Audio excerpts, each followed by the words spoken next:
Today we're looking at the latest NHL Trade Rumours involving teams like the Winnipeg Jets, the Vancouver Canucks, and the Toronto Maple Leafs. We have a few more signings as well, including Andrew Copp of the Jets. We have a really odd statement from Jaromir Jagr as well. All that and more coming up next. So welcome back to another video here at Top Shelf Hockey. As I mentioned, we have a variety of news here to talk about today. I want to get started first with a bit of an odd statement here from Jaromir Jagr, who's of course still playing hockey, almost 50 years old, over in the Czech Republic. Kind of asked in a recent interview about kind of how long he would play and all that kind of stuff. And here's the statement he gave, basically saying he feels obligated, that he has to continue playing. And it sounds like he has to continue playing for a long time. Here's what he actually had to say. He says, "I have a responsibility to the club. Otherwise, I wouldn't fly here and I wouldn't be making a fool of myself. But if I quit, the partners and sponsors would leave and the club may be done. I have no choice. People don't understand it, but I don't care. Only God will judge me. I expect much more for myself, and I also believe that I have it in me. At the same time, people still expect it from me. And that's probably the worst feeling, when people think I can, but I know I can't. Plus, I can't even tell them. I just know that I will do my best to help the club. I don't know if anyone can understand my role. I don't even want to be in such position, but I have no choice. As long as my father breathes, I take the club as my responsibility.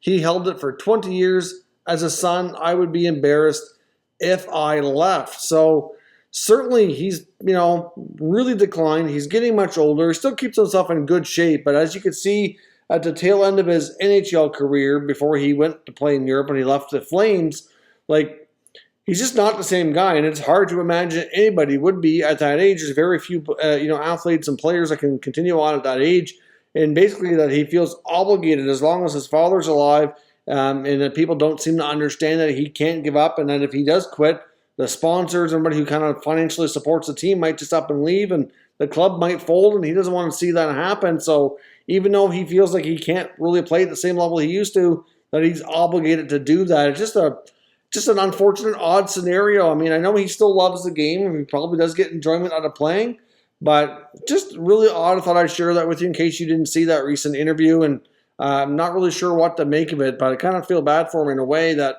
he continues to need and feel to do that at this age. He can't just, retire and take on a different role and still be involved in the game and help the club and everything of that nature. So anyways, I just wanted to let everybody know what was going on in Jagr's world, since I thought it was a bit of an odd statement. On to some signings here today. We have a signing in Winnipeg with this Andrew Copp, one of their top young forwards here. Gets a 1-year deal. He was their last remaining piece there. They signed Neil Pionk just in the past 24 hours or so, and he was the last domino here left to fall. It does put them over the cap. Now, they do have Brian Little contract to go on LTIR, which will satisfy much of the issue. But Andrew Copp gets a 1-year deal, $3.64 million. So when you look at how they've overspent the cap, it does exceed, theoretically, based on their full roster here, the LTIR pool they'll have available through that contract, but it's quite simple for them to fix. They don't really need, theoretically, to do anything. If they have one player go down to the minors, that would be enough to bury a contract to get to free them up, because they're only over by a smidge here.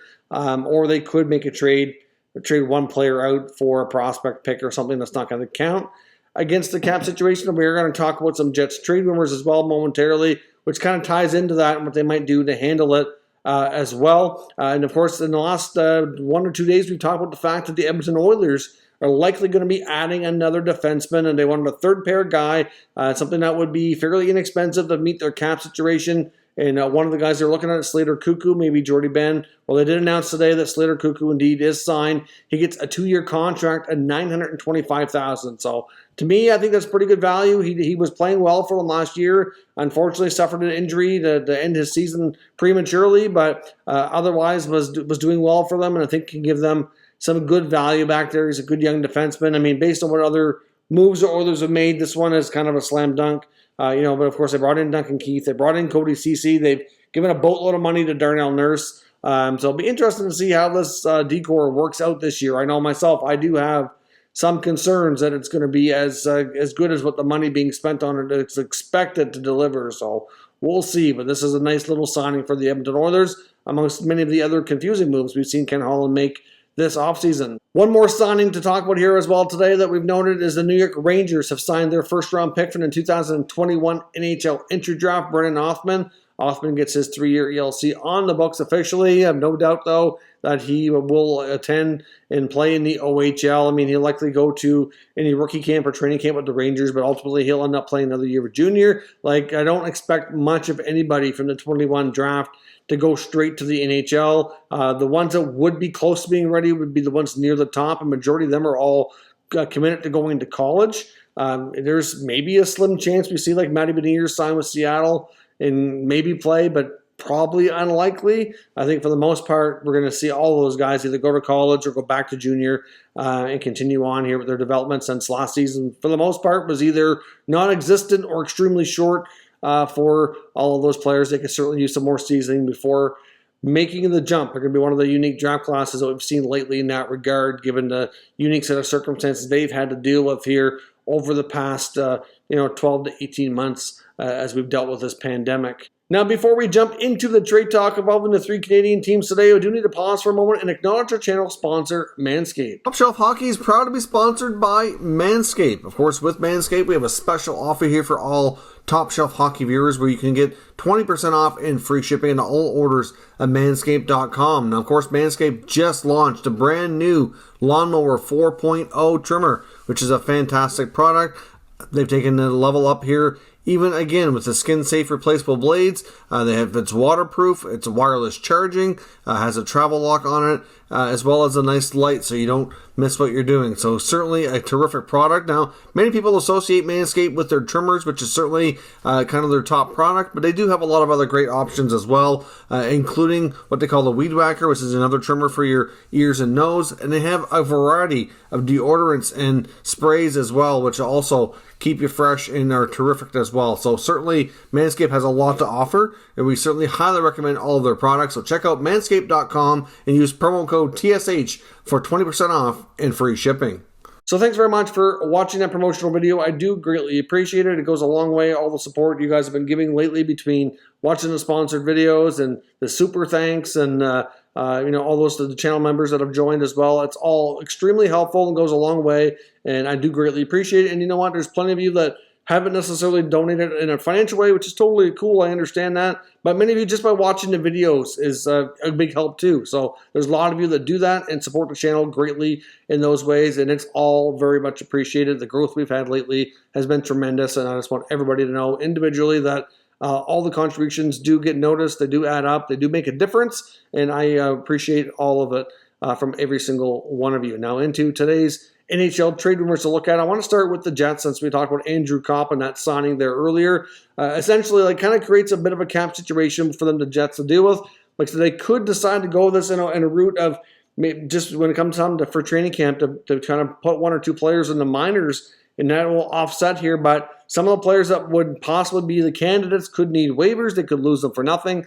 So I do expect the Winnipeg Jets to possibly make a trade. Now, they have one player that they could move down. It's the waivers exempt, and it's David Gustafsson. And if you look at the cap-friendly page right now, their roster on how they're calculating their cap hit, he is included right now, and he could go to the minors without waivers. So that's a simple, easy solution. Still leaves them 12 forwards, but it also gives them 8 defensemen and a couple goalies. So, the part for me that they're likely to make a move at is on the back end. They've done some really good things, in my opinion, bringing in some solid defenders between Brendan Dillon and Nate Schmidt. That blue line should be much better this year. Pionk's got a new contract. He should be doing well. Josh Morrissey is a good defenseman. I mean, he could be better, I guess. I mean, I don't think we've seen the best out of Josh Morrissey, that's for sure. But I think a lot of that has to do with the fact that he's had to carry a much weaker partner. So I think having these extra guys in the lineup here will go a real long way and take the pressure off him, which should allow him to perform better.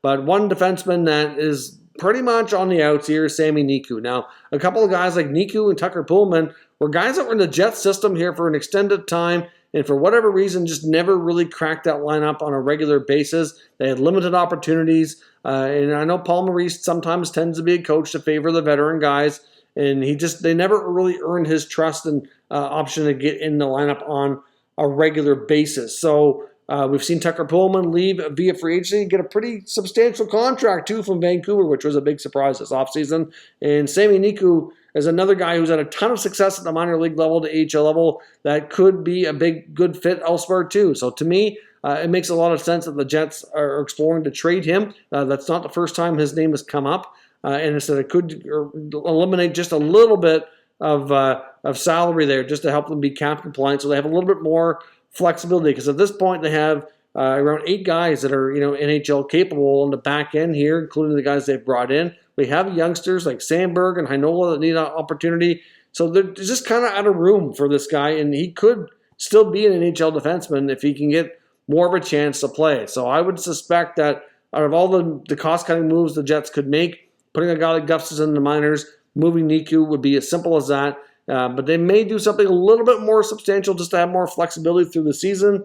But that's going to prove to be a challenge and somewhat difficult. So I'm not really sure what else they would do without really tinkering with this roster too much. And I think for the most part, I think they like, and I do it as well, a lot of the moves they've made to get better for next year. So I wouldn't suspect we'll see anything too drastic. But Sami Niku being traded is a real solid possibility. Now, a couple of the teams we're going to talk about here are looking at maybe some more substantial moves, and they may not be immediate. These are kind of, more trade rumblings that we could see sometime over the course of the next season. I don't think we're imminent on anything here ahead of the next season, but like the Leafs and the Canucks are both going to be facing some pretty tough, really, cap situations. The Leafs are already into this. The Canucks are as well, but they're kind of in different spots here. But when it comes to the Leafs are in a situation now where they've, again, this year, like they're stuck with your big 4 guys, which eat up a lot of money, but they have some big decisions to make, just like they did this offseason. They lost Zach Hyman. They lost Freddie Anderson. Now, what did they bring in to replace those guys? Well, they had to find cheaper options.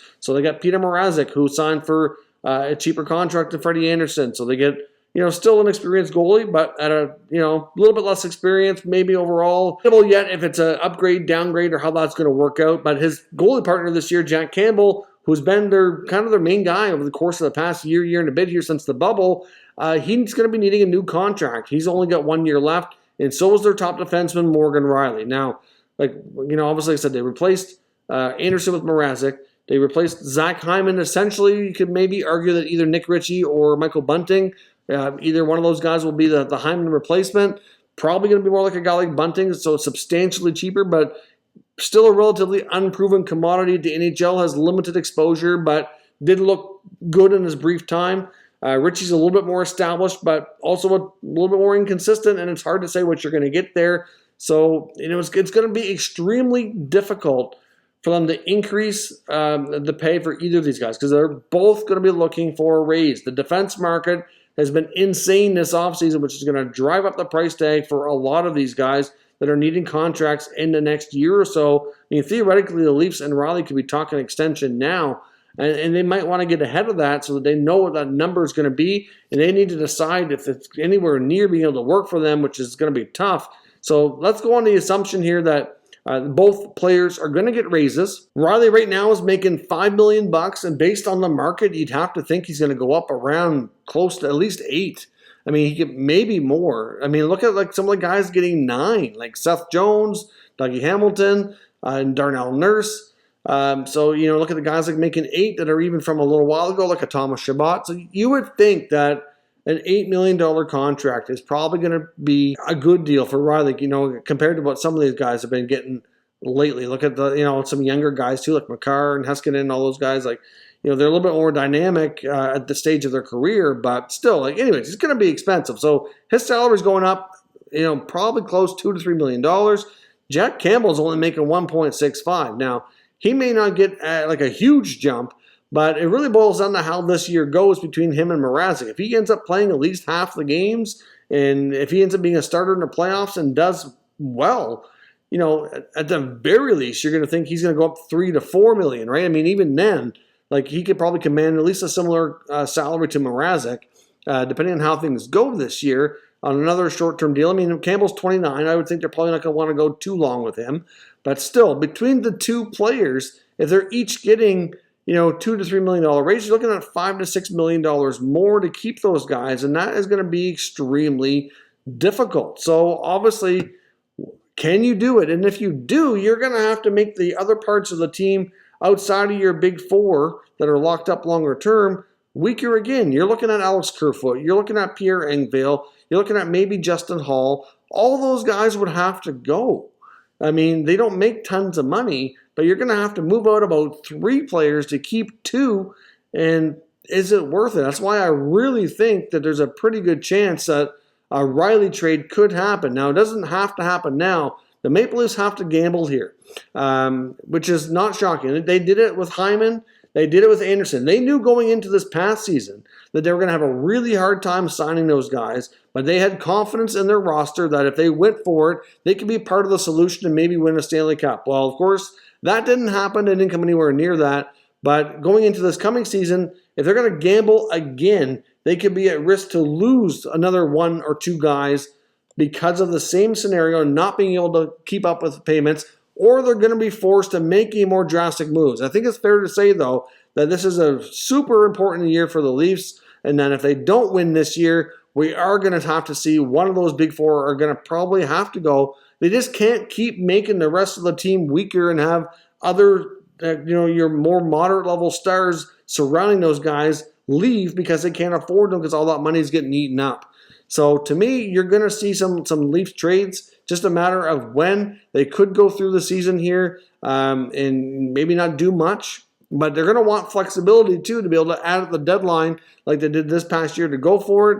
So they're either going to have to move out some salary to have more flexibility. They'll have to acquire a long-term injury reserve contract. Something has to give. And like your main guys to look at here in the next year that likely could not return would be Riley or a bunch of those supporting casts, like I said, like Kerfoot, like Engvall, like Ilya Mikheyev, like Justin Hall. You'd have to subtract a bunch to give him that money, and I just don't think the Leafs can do that. So it'll be interesting to see how they handle this situation throughout the next season here. And same with Vancouver. They've got the big contracts looming for Pettersson and Hughes. I know some people are all concerned about the comments from Elias Pettersson, who spoke to a media outlet and basically said that the contract negotiations weren't done yet, and that it was real important for him to be on a winning team, that he might not want to sign too long so he can kind of see the direction. And you know what? I wouldn't be one little bit worried. What player wouldn't want that? Those are very normal comments. It's just in situations where it can get really over amped up and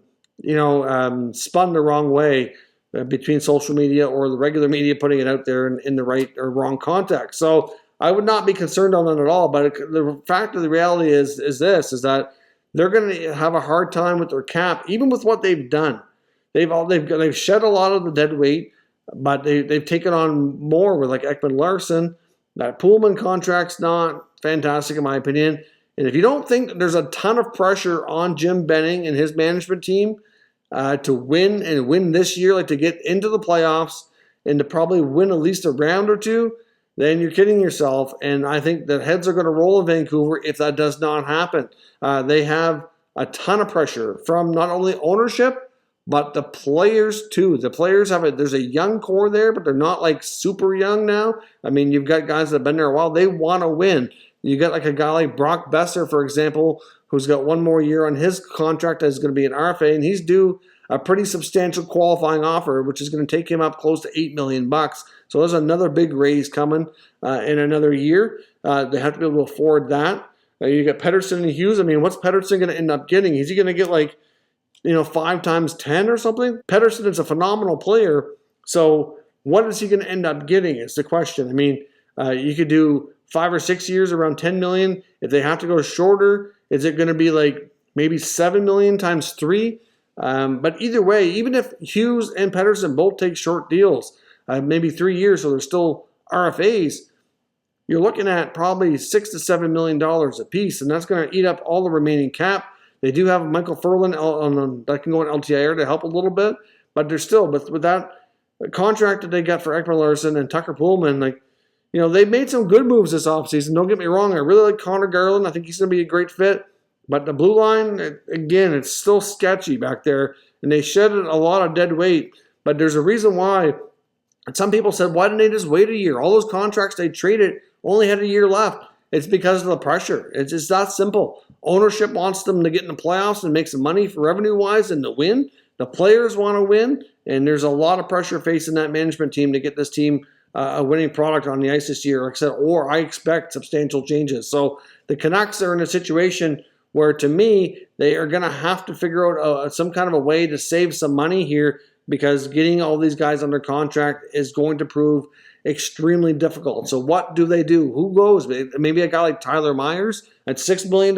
Can they move that? That's not going to be easy, but that would certainly go a long way to helping. Your forward group, for the most part, isn't all that bad anymore, with guys like Eriksson and Roussel and Beagle being gone. So hard to say, but I expect the Vancouver Canucks to try to find some ways now. They have to, with all the money they've brought in, and with Pettersson and Hughes contracts looming, they're going to have to do something to move some money out, give some flexibility here, and then to get ready for next year when they have another whopper in the next Besser contract. So I would suspect this year to be a huge year for Brock Besser, because he's going to be getting paid, and it's time for him to really perform and show what he's worth on a longer-term deal, and that's going to be pivotal as well. So let me know your thoughts on these three teams. Obviously, the Canucks and the Leafs have more of a long-term outlook when it comes to trades we could see sometime over the course of the next season. And, of course, the Jets could be something a little bit more immediate. So let me know your thoughts on all those items down in the comments. We'll discuss further. If you're new to this channel, make sure you subscribe and stick around. We will keep you up to date with all the latest news, rumors, and analysis on all 32 NHL teams. Thank you very much for watching, and I will catch you next time.